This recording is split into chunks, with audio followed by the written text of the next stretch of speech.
है सो कौन ने धनुष उठाए भले जो। आज की लिपापोती कौन करी है सो कौन ने धनुष उठाए भले जो। आगे उत्तर आता है, आज की लिपापोती सिया जो करी है सो उन्हीं ने धनुष उठाए भले जो। आज की लिपापोती सिया जो करी है सो उन्हीं ने धनुष उठाए भले जो। देखिए, जब जनक जी ये देखते हैं तो उनकी बेटी जो इतना आराम से इजीली जो धनुष उठा सकती थी, और शिव धनुष को उठाने की घटना शायद आपको पता है कि कितने सारे लोगों ने एक साथ भी उठाने की कोशिश की थी और वो हिला नहीं सके थे। तो जनक नंदिनी, माँ जनक नंदिनी का प्रभाव, उनका सामर्थ्य ये था और इसीलिए ये शर्त रखी गई थी। बहुत बहुत धन्यवाद। बस मैं अपने भारत जो गर्व है, हमारे स्क्रिप्चर्स हैं, किस तरीके से हमारी शिखर पर जाने को मैं तैयार हूँ, मैं तैयार हूँ, मैं तैयार हूँ। मुश्किलें कैसी भी मेरे हौसलों से कम है, अंधेरों को चीर लेंगे इतना तो दम है। मुश्किलें हो कैसी भी मेरे हौसलों से कम है, अंधेरों को चीर देंगे इतना दम है। आओ हाथ बढ़ाए, कुछ करके दिखाना है, सारे महानों को आज से आग लगाना है। मुट्ठियों को खींच कर, सांसों को खींच कर, मुट्ठियों को खींच कर, सांसों को खींच कर, सबसे टकराने को, शिखर पर जाने को मैं तैयार हूँ, मैं तैयार हूँ, मैं तैयार हूँ।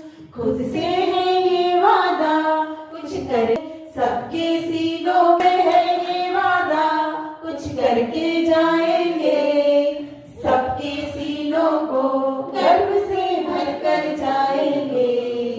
चढ़ते सूरज को सलाम करती दुनिया सारी, मेरा ये जीवन हाँ मेरी जिम्मेदारी।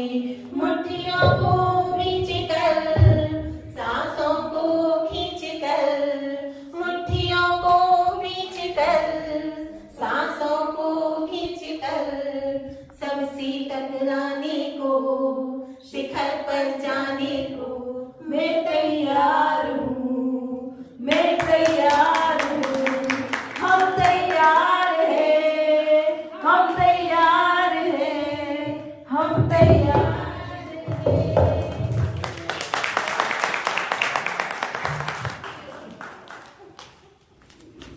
और मैं हृदय से इस प्रस्तुति के लिए इन कलाकारों का, हमारे साथियों का आभार व्यक्त करता हूं। और अगली प्रस्तुति के लिए मेरे ही एक साथी राजेश पटेल को आवाज देता हूं। आइए और अपनी प्रस्तुति या प्रस्तुत कीजिए। राजेश पटेल, तालियां। Thank you. आप सभी को प्रणाम। और इस आनंद संध्या में आप सभी का बहुत बहुत स्वागत है, वंदन है, अभिनंदन है।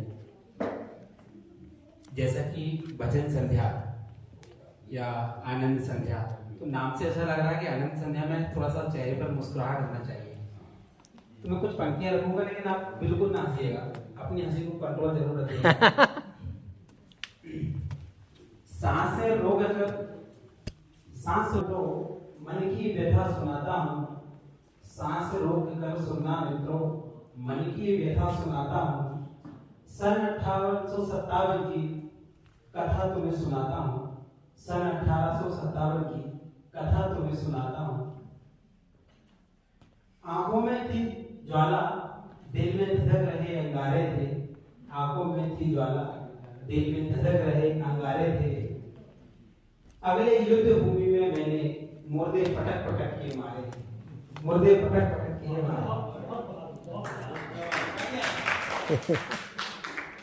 बाजीराव पेशवा जी का नाम तो आपने सुना ही होगा जी।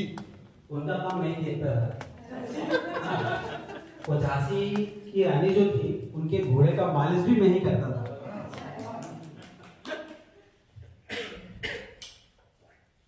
अरे 5 हाउस पावर की मेरी साधारण सी टक्कर में, 5 हाउस पावर की साधारण सी मेरी टक्कर में, किंतु बहुत बहुत धन्यवाद राजेश भाई। अब इसके साथ हम सब जानते हैं सांस्कृतिक कार्यक्रमों की एक अपनी विधाएं होती है। तो आपने अभी गीत विधाओं से परिचित हुए। अब मैं एक नए कलाकार हमारे साथी जिनकी प्रस्तुति में आप 2 कलाओं का समावेश देखेंगे, तो मैं बहुत आदर के साथ हमारे साथी टीकमगढ़ से आशीष मिश्रा जी को यहाँ सादर आमंत्रित करता हूँ और कविता के माध्यम से अपने भावों को यहाँ प्रस्तुत करने के लिए सादर आमंत्रित है। धन्यवाद सर जी। हेलो, आप सभी को प्रणाम। किस्मत थोड़ी सी मिल जाती, हम भी खास मिनिस्टर होते, ऊंचे ऊंचे बंगले होते, कमरे एयर कंडीशनर होते, घर की शोभा बढ़ाने की खातिर 10 कुत्ते 6 बंदर होते, मामा मार्केटिंग मैनेजर होते, साले साहब कलेक्टर होते,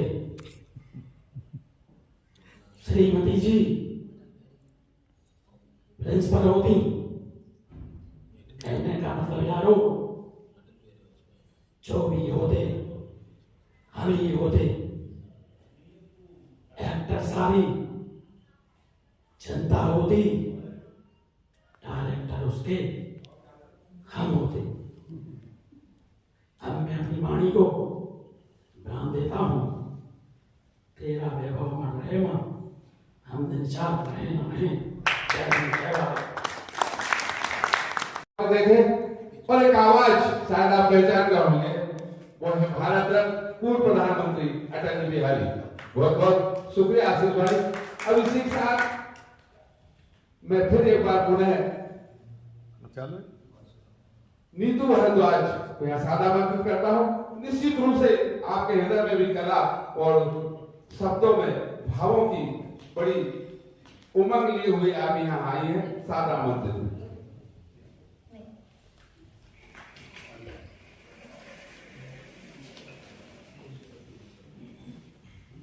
की इस जर्नी में आप सभी लोग साथ रहे।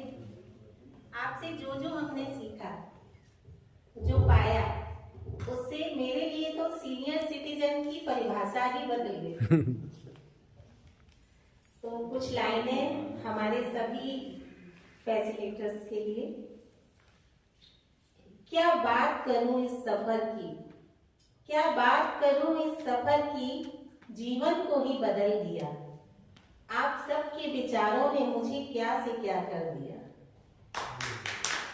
हिमांशु भैया को सुनकर ऐसा लगता है जैसे कोई अपना सा आपसे बात करता है।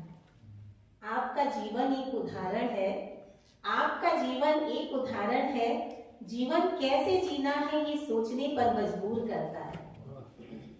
हमारी प्यारी लीना आंटी ने रिश्तों को जो समझाया, कैसे इनको जीना है ये हमको है बतलाया। आपकी ये मोहिनी सूरत मन को छू जाती है। काश मैं भी ऐसी बनूं, ख्वाहिश मन में आती है। कितना सुंदर, बहुत सुंदर। अंकल और टीपी अंकल, आप में एक दोस्त पाया है। आपके अनुभवों ने मैं जीवन भर का ज्ञान समाया है। राधा जी के पजल ने रिश्तों को समझाया है। कैसे है रास्ता ही दिखलाया है। तुम्हारी प्यारी सी सूरत मन को छू जाती है। तुम हमेशा खुश रहो, अंतर मन से ये आवाज आती है। अरे सिद्धार्थ, क्या कहूँ तुम्हारे लिए? अरे सिद्धार्थ, क्या कहूँ तुम्हारे लिए? तुम तो शैतान बच्चे से नजर आते हो। इतने छोटे हो पर समझदार नजर आते हो। रोहित के फ्रीडम गिलास में कितनी भी बुराइयां हैं। रोहित के फ्रीडम गिलास कितनी भी बुराइयां हैं, पर इस उम्र में भी कितनी गहराइयां हैं। तुम्हारे बाल मुझे मेरी बेटी की याद दिलाते हैं। तुम्हारे बाल मुझे मेरी बेटी की याद दिलाते हैं। इन्हें बांध के रखा करो, ये बहुत डराते हैं।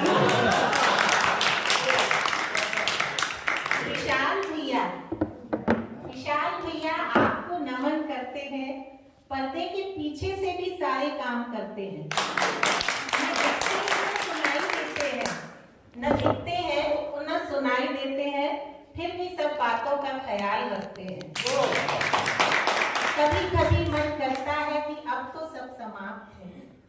कभी कभी मन करता है कि अब तो सब समाप्त है, पर आप सबको देखकर ये लगता है कि अभी तो शुरुआत है। ये दिल खुश हो गया। तो आपने देखा हमारे कवि कहां से कहां पहुंच जाते हैं।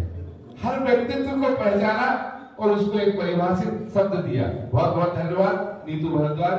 और इसके बाद मैं बहुत ही शानदार नाम और बड़ी बदतनी नाम,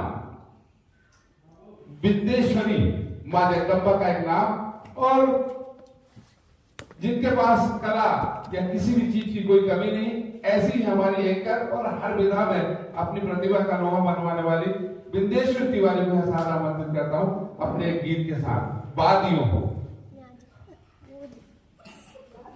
टाइम का लिमिटेशन देख के और मुझे अच्छा लगेगा यदि आप भी साथ दें। वादियाँ मेरा दामन, रास्ते मेरी बाहें, जाओ मेरे सिवा तुम कहाँ जाओगे। वादियाँ मेरा दामन, जब चुराओगे तन तुम किसी बात से, शाखी गुल छेड़ देगी मेरे हाथ से, अपनी ही जुल्फ को और उलझाओगे। वादियाँ मेरा दामन, जब से मिलने लगी तुमसे राहें मेरी, जब से मिलने लगी तुमसे राहें मेरी, चांद सूरज बनी ये निगाहें मेरी, तुम कहीं भी रहो तुम नजर आओगे। वादियाँ मेरा दामन, वादियाँ मेरा दामन, रास्ते मेरी बाहें, जाओ मेरे सिवा तुम कहाँ जाओगे। वादियाँ मेरा दामन। Thank you. बहुत सुंदर प्रस्तुति, और जैसी प्रकृति की गोद में हम अभी यहाँ हैं, उन्हीं भावों को यहाँ प्रस्तुत किया गया। मैं लिस्ट भूल ही आया। अच्छा कोई बात नहीं, भूल ही आया तो मैं और बिटले जी के लिए एक प्रस्तुति नृत्य के साथ, गीत हो सके, कविताएं हो चुकी, तो एक नृत्य की प्रस्तुति के लिए अब लिस्ट भूल ही आया तो कुछ ना कुछ तो करना पड़ेगा। तो बिटले जी आइए नृत्य करते हैं।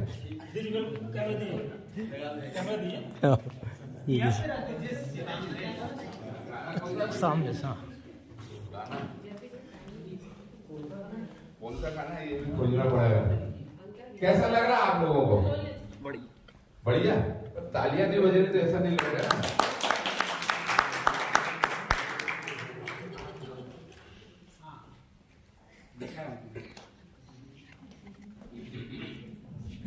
चलिए, मैं बिजनेस जी बोल रहे हैं कि डांस के लिए थोड़ा सा आप लोगों को इंतजार करना चाहिए। तो मैं अगली प्रस्तुति के लिए हमारे बहुत ही सीनियर साथी श्री राजेश कठोलिया जी को हम सादा आमंत्रित करता हूं कि आप अपनी 2 कविताएं बहुत सुंदर, और ये मैं इसका प्रत्यक्ष गवाह हूं कि इन्होंने तत्काल लिखी है, तत्काल लिखी है, सामने 10 दिन में। ऐसी शख्सियत और ऐसे जिनमें ज्ञान की भरमार है वो यहाँ प्रस्तुति के लिए सादा आमंत्रित है। सम्मानित गुरुदेव मुखर्जी सर आए हुए हैं, उनके लिए मैंने 2 लाइन लिखी हैं जो मेरे प्रोफेसर कोर्स पर प्रतिशत ले थे। उन्होंने एक शब्द कहा था कि जब आप अच्छे काम के लिए बढ़ते हैं तो सारी कायनात आपका साथ देती है। उसको चरितार्थ करते हुए मैंने काम शुरू किया है, वो पीताम्बर पर खिचड़ी पिटर का काल। तो मैं उसका प्रयोग कर रहा था कि ऐसा होता है क्या। विदिन 1 माह में वो चीज़ तैयार हो गई और आज मैं उस पर बहुत सारे लोग मेरे साथ जुड़े हुए हैं। तो ये कविता मैंने बनाई है अपने गुरुदेवों के लिए। इसमें जिन्होंने मुझे कुछ दिया है, जिनसे मैंने कुछ पाया है, गुरुदेव छोटे हो या बड़े हो, गुरु तो गुरु होता है। इसका शीर्षक है आनंद के साथ। इसमें मैं आया हूँ तो मैंने आनंद के साथ एक कविता क्या की है कि पंचगणी में क्या क्या है। कुछ लोगों ने क्या क्या देखा, एक लाइन में कविता बनाता नहीं, लेकिन जैसे तैसे बनाने का प्रयास किया है। पंचगणी की शान हिमांशु भैया मेरी जान, पंचगणी की शान हिमांशु भैया मेरी जान। किशोर कुमार जी की हरकत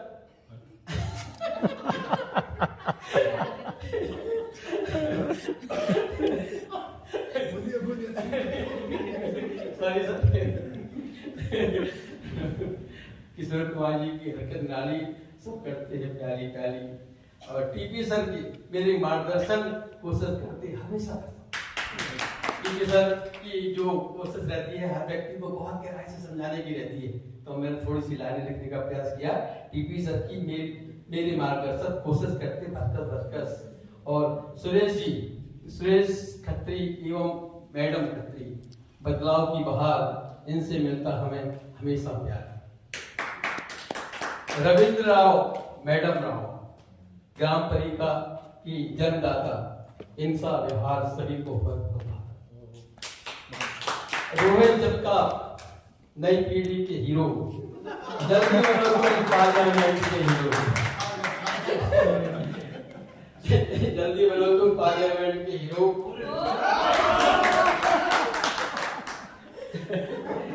और राधागिरी की मंद मंद मुस्कान, इन्होंने सरल तरीकों से दे दिया हमें सब गुणों का ज्ञान।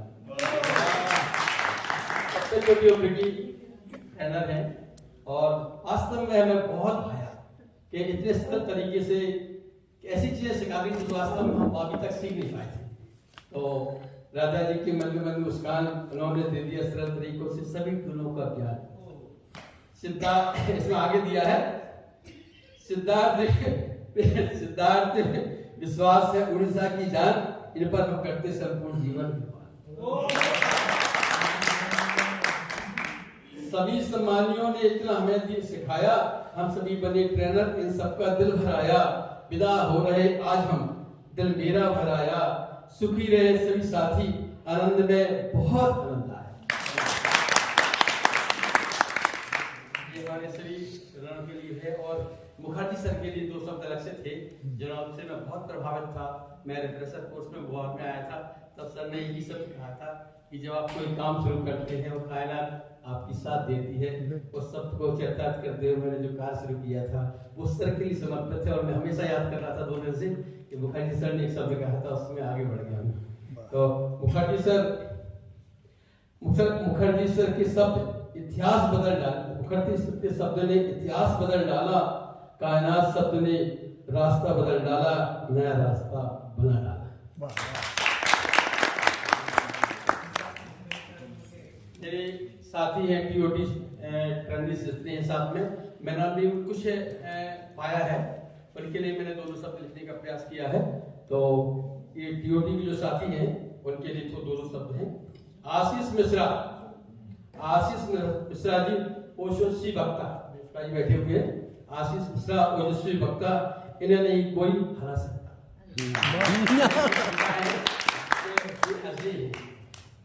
राजेश पटेल जी समाज सेवी, चुप चुप रहकर कर देते सबकी चीज। सतीश मिश्रा स्पष्ट वक्ता, इनका नहीं कोई सतीश मिश्रा स्पष्ट वक्ता, इनका कोई नहीं सकता।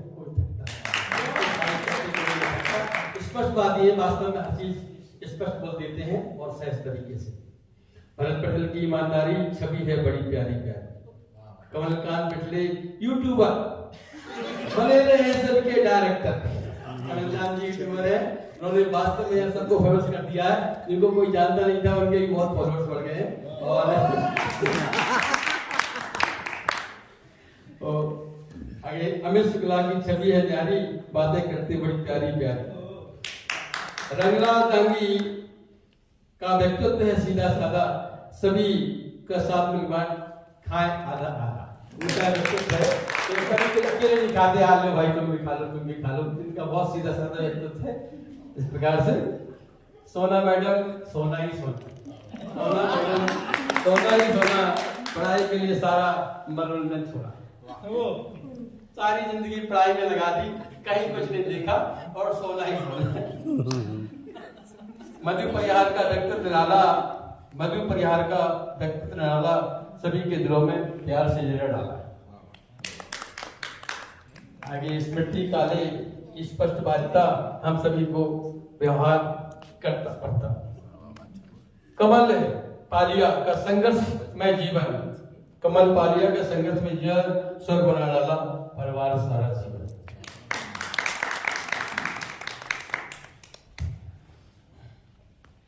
नीतू भारद्वाज का अंदाज है निराला, धीरे धीरे सभी के हृदय में बिगड़ डाला। बिंदेश्वरी दीदी का अंदाज है निराला, उन्होंने सभी की समस्याओं को एक साथ हल कर डाला। सारी समस्या हमारे यही रहती है, कोई भी दिक्कत हो तो हल हो जाती है। और हमारी दीदी बैठी सामने, इनके लिए है दीदी का व्यक्तित्व निराला, महान मेहनत कर बच्चों को कलेक्टर बना डाला। इन्होंने इतनी मेहनत की है, हम मैं पहले से जानता हूँ, बहुत परिचित हूँ इनसे, पहले से कहती थी मेरी बच्ची के लिए दुआ करो कि मेरी इंटरव्यू पास हो जाए। और आज इन्होंने बहुत कुछ करके दिखा दिया है। ये बहुत नीचे से आई है, उन्होंने ऐसे छोटे से छोटे बड़े बड़े काम किए हैं कि आज इनका बहुत व्यक्तित्व ऊपर हो गया है। अब कविता का अंत है, मेरी कविता है राजेश जी की कविता में माफीनामा। अगर मैंने किसी के लिए कुछ गलत लिख दिया हो तो मैं माफी चाहता हूँ। राजेश की कविता में माफीनामा, सभी जनों को हाथ जोड़कर करूं प्रणाम।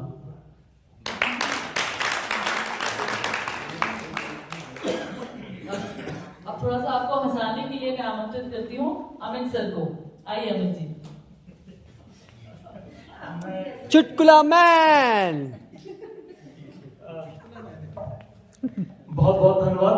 मुझे लगता तो नहीं है कि मैं किसी को हंसा पाऊंगा, पर ठीक है, प्रयास करता हूँ। वैसे दरअसल कोई बहुत बड़ी हंसाने की बात नहीं, एक छोटी सी घटना है जो मैं सुनाना चाहता हूँ। अब ये घटना कुछ इस प्रकार से कि मैं एक बार एक रास्ते से जा रहा था, मतलब भेड़ पूरी नहीं खा रहा था मैं तो रास्ते से मैं जा रहा था तो मुझे एक बालक मिला। उस मतलब उसके गेटअप को देखकर हम ये कह सकते थे कि कोई बहुत गरीब परिवार से होगा।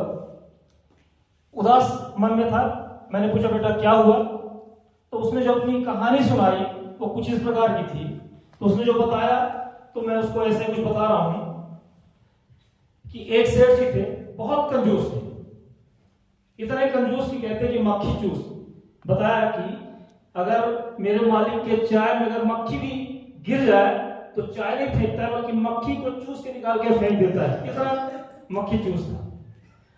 तो एक बार उसकी इच्छा हुई रसगुल्ला खाने की, तो उसने उसे कुछ पैसे दिए कि जाओ और दुकान से मीठे मीठे रसगुल्ले लेके आना। बोला कि ठीक है जाता हूं। तो दुकानदार के पास गया और दुकानदार से पूछा कि क्यों सेठ जी आपके यहाँ मीठे रसगुल्ले हैं? बोला हाँ रसगुल्ले तो मीठे ही होते हैं। बोले नहीं आप झूठ बोल रहे होगे। बोले कितने चाहिए? बोले मेरे सेठ जी 4 रसगुल्ले मंगाए, मुझे 4 रसगुल्ले दे दो। उसने 4 रसगुल्ले दे दिए।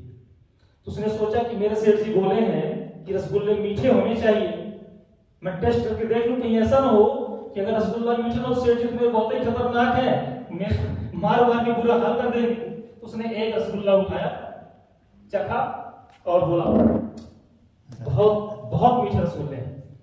अब उसको रसगुल्ले का स्वाद मिल गया और रास्ते में चलते हुए जा रहा था। उसके मन में यह विचार आया कि आखिर सेठ जी तो मेरे सेठ जी हैं, इसमें एक हिस्सा तो मेरा भी होगा, तो क्यों ना मैं वो हिस्सा अपना यहीं पे खा लूं। तो उसने उस रसगुल्ले को एक और रसगुल्ले को उठाया और खा लिया और उसकी मधुर मिठास को महसूस करता हुआ आगे जा ही रहा था कि थोड़ा सा ठोकर लगी और एक रसगुल्ला प्लेट से और गिर गया।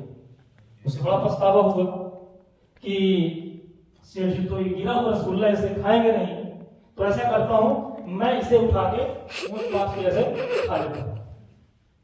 खा लिया हो। अब जब वो दुकान पहुंचा तो उसके हाथ में जो रसगुल्ला था केवल कितने एक ही रसगुल्ला था उसके पास। सेठ जी पूछे क्यों राजू रसगुल्ले ले आए? जी सेठ जी रसगुल्ले ले आए। लाओ। रख दिया उसने एक रसगुल्ला प्लेट में। तो क्यों कितने रसगुल्ले मंगाए थे तुमसे? जी सेठ जी 4। तो 4 कहां है?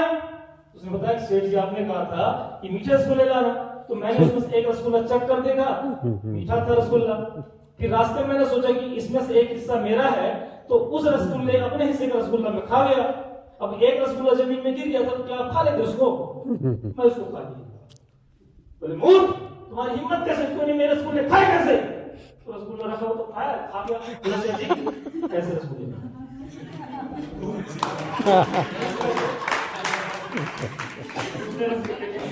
बहुत बहुत अब सरप्राइज है कुछ हमारे लिए और उसके अनाउंसमेंट के लिए आदरणीय किशोर अंकल को यहाँ आमंत्रित करना चाहूंगी। कुछ बहुत ही प्यारा हमारे सामने आने वाला है। आदरणीय किशोर सर। धन्यवाद, थैंक यू। आप सबको नमस्कार, प्रणाम, आनंद संध्या। मैं समझता हूँ आपकी सीमाओं को मध्य प्रदेश के शिक्षक हैं, प्राचार्य हैं, प्रिंसिपल हैं, तो मैं थोड़ा सा इसको मोड़ना चाहता हूँ, हैं? और हमारे जमशेदपुर के IOFC के भीष्म पितामह यहाँ बैठे हुए हैं, अमित मुखर्जी।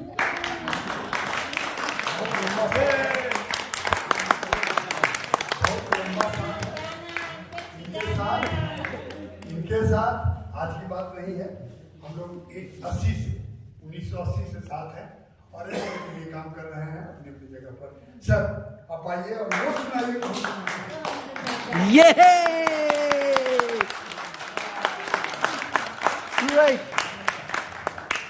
सरप्राइज। ये बहुत ही गलत बात है। यहाँ सब हम गलत ही काम करते हैं। हम तो समझे कि किशोर कुमार जी गाना गा रहे हैं। हाँ, किशोर कुमार आपके बेटे को बुला लिया। पहले किशोर जी आएंगे, उसके बाद हम जाएंगे उसके बेटा। तो ऐसा है कि आप मध्य प्रदेश के लोग इतने अच्छी हिंदी बोल लेते हैं ना, मुझे तो शर्म आ रही है यहाँ बात करने की सबसे पहले। और वो भी एक उन्होंने रास्ता बताया है कि हिंदी बोलना ही नहीं, कोई ऐसा भाषा बोलो जो किसी को आता नहीं। हाँ, तो ये भाषा का नाम है भोजपुरी। अब इसको हम कैसे ट्रांसलेट करें? अब भोजपुरी कैसे आपको समझाएं? तो गाने के साथ आप ट्रांसलेट करते रहोगे?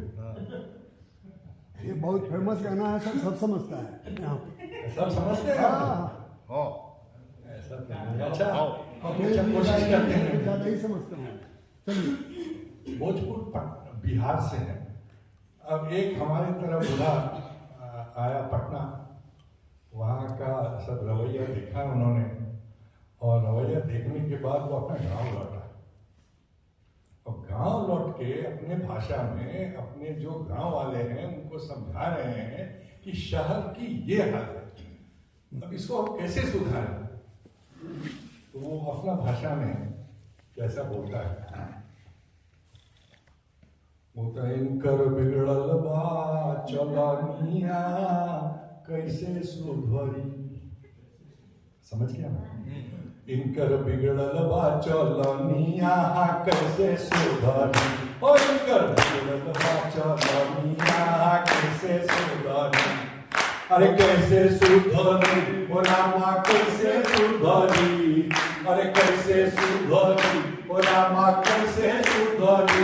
ओ इनकर बिगड़ल बा चलनिया कैसे सुधरी, ओ इनकर बिगड़ल बा चलनिया कैसे सुधरी। अरे तान के सीना चले हसीना करियू के बलिहारी, तान के सीना चले हसीना करियू के बलिहारी। और मर्दन सब कोई पीछे रह गल आगे बढ़ गल यारी। इनकर बिगड़ल बा चलनिया कैसे सुधरी, ओ इनकर बिगड़ल बा चलनिया कैसे सुधरी। अरे आओ सुनो, अरे साया साड़ी छोड़ के मैया मांगे नी सलवार, अरे साया साड़ी छोड़ के मैया मांगे नी सलवार। और बीच बजरिया मारे नजरिया मांगे मोटर कार। और इनकर बिगड़ल बा चलनिया कैसे सुधरी, और इनकर बिगड़ल बा चलनिया कैसे सुधरी। फिर मोच मनोहन बुढ़वन देखो पोते भैसलिन क्रीम, मोच मनोहन बुढ़वन देखो पोते भैसलिन क्रीम। और 16 बरस की छोकरी मांगे, अरे 16 बरस की छोकरी मांगे बुढ़वा बड़ा शौकी। कैसे सुधरी, कैसे सुधरी। बिना टिकट के गाड़ी चढ़ाइले, ट्रेन में बिना टिकट के गाड़ी चढ़ाइले, पान कुर्ता में किरीच लगाइले। अरे बिना टिकट के गाड़ी चढ़ाइले, पान कुर्ता में किरीच लगाइले। अरे टीटीआई ने जो टिकट मंगाइले, टट्टी में घुस गए।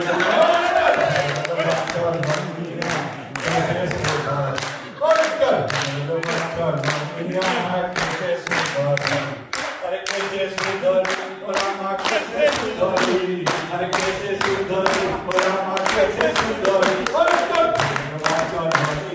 कैसे सुधरी कैसे सुधरी। श्याम रामचंद्र की जय।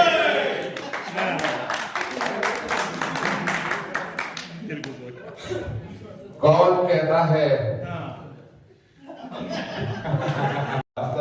जैसे एक कहावत है कि पुराने चावल आग होते हैं, तो कौन कहता है कि अभी जान नहीं है, इसको देखो तो यह हमारी शान है। अब मैं अंतिम 5 मिनट है, और इस 5 मिनट के लिए बिटले जी का कैमरा कौन संभालेगा? रोहित भाई। तो बिटले जी आपको आके बताना कौन सा गाना है जो आप थिरकेंगे। साथ में सब लतिया आएंगे ना। हाँ, साथ में सब लतिया आएंगे। ठीक। मैं समाज में तुम भी जाना। साथियों, कैसा रहा आज का आनंद संध्या? निश्चित रूप से बहुत बढ़िया इसलिए हुई, अच्छी सांस्कृतिक अगर कोई राजा है और वो ताज ना पहने तो राजा नहीं है ना जी। हमारे राजा तो आप, ताज तो आप हैं, हम तो राजा हैं। आपकी उपस्थिति से ये कार्यक्रम ने अपने उस मुकाम को, आपके सानिध्य ने हमको उस मुकाम तक पहुंचाया है। तो आज के इस राजा रूपी सभा के हमारे ताज आप सीनियर्स हमारे मार्गदर्शक हैं। और मैं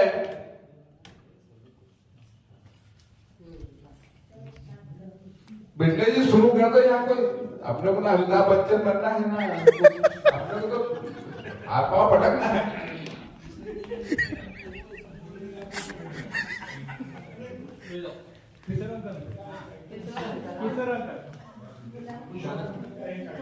अच्छा, तो वो मैंने जानबूझ के छोड़ा था सर। अगर मैं पहले करा देता तो हम लोगों की प्रस्तुति रह जाती कि 9 बज गए। इसलिए अब आपने प्रपोज किया है और आपने प्रपोज किया और मैंने आपको बता दिया कि हमारी एक प्रस्तुति बाकी है, तो बहुत आदर के साथ किशोर सर सादा आमंत्रित है। अरे 1 घंटा लीजिए। बैठे तो डॉक्टर साहब याद दिलाती है और जो पुराने लोग हैं वो सुने हुए हैं इसको। स्वर्गीय शैल चतुर्वेदी का नाम सुने हैं आप लोग? गजानन बाबू।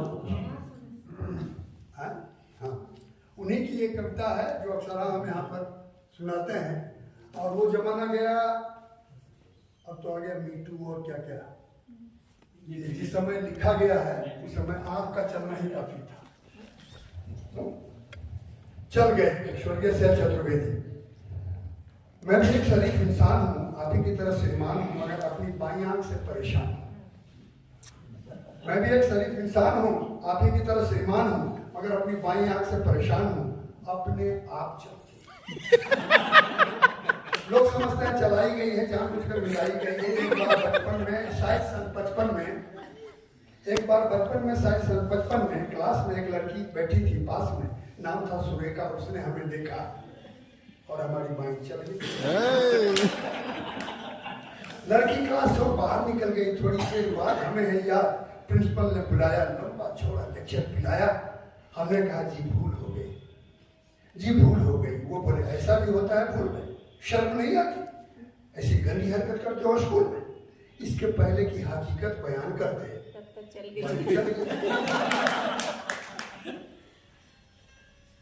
प्रिंसिपल को खल गई। हुआ या परिणाम कट गया नाम बमुश्किल तमाम मिला एक काम। इंटरव्यू में खड़े थे, क्यू में एक लड़की थी सामने खड़ी। अचानक मुड़ी, नजर उसकी हम पर पड़ी और आंख चल गई। लड़की उछल गई। दूसरे उम्मीदवार चौंके, लड़की का पक्ष लेकर भौंके। फिर क्या था, मार मार जूते चप्पल फोड़ दिया मेरा वर्कर। सर पर पांव रखकर भागे, लोग बाग पीछे और हम आगे। घबरा कर घुस गए घर में, भयंकर पीड़ा थी सर में, बुरी तरह हाँफ रहे थे, मारे डर के कांप रहे थे। तभी पूछा उस गृहिणी ने कौन? हम खड़े रहे मौन। वो बोली बताते हो कि किसी को बुलाऊं, इसके पहले कि मैं जुबान हिलाऊं। आँख हिल गई। वो मारे गुस्से के जल गई। साक्षात दुर्गा सी दिखी, बुरी तरह चीखी। बात ही बात में जुड़ गया, अड़ोसी पड़ोसी, मौसा मौसी, भतीजे मामा। मच गया हंगामा, चट्टी बना दिया हमारा पैजामा, बढ़िया बन गया कुर्ता, मार मार बना दिया भुर्ता। हम चीखते रहे और पीटने वाले हमें पीटते रहे। भगवान जाने कब तक निकालते रहे रोष। और जब हमें आया होश, निकालते रहे रोष। और जब हमें आया होश तो देखा अस्पताल में पड़े थे डॉक्टर अमित मुखर्जी और नर्स घेरे खड़े थे। हमने अपनी एक आंख खोली तो एक नर्स बोली, दर्द कहाँ है? वो बोली बताते और इसके पहले कि कुछ कह पाते चलिए। नर्स कुछ नहीं बोली बाय गॉड, पर डॉक्टर को घर गई। बोले इतने सीरियस हो फिर भी ऐसी हरकत कर रहे, इस हाल में शर्म नहीं आती? मोहब्बत करते हो अस्पताल में। उन सबके जाते ही आया वार्ड बॉय, देने लगा अपनी राय। भाग जाए चुपचाप, नहीं जानते आप, बात बढ़ गई है, डॉक्टर को गड़ गई है। केस आपका बिगाड़ देगा और मुर्दा कहकर जिंदा ही कर देगा। एक दिन सगारे बाप जी हमारे बोले हमसे, अब क्या कहें तुमसे, कुछ नहीं कर सकते तो शादी ही कर लो। लड़की देख ली मैंने, हेल्थ की कच्ची है, बच्ची है, फिर भी अच्छी है, जैसे भी है, आखिर लड़की है, बड़े घर की है, पर बेटा यहाँ भी तो घर की है। हमने कहा जी अभी क्या जल्दी है? वो बोले गधे हो, डायमंड के हो गए, बाप के सीने पर लदे हो, वो घर फंस गया तो निकल जाओगे, खोटे सिक्के हो मगर चल जाओगे। तब एक दिन भगवान से मिलके चमक धड़कते दिल से पहुंच गए रुड़की देखने लड़की, शायद हमारी होने वाली सास बैठी थी हमारे पास। यही बाकी रह गया था।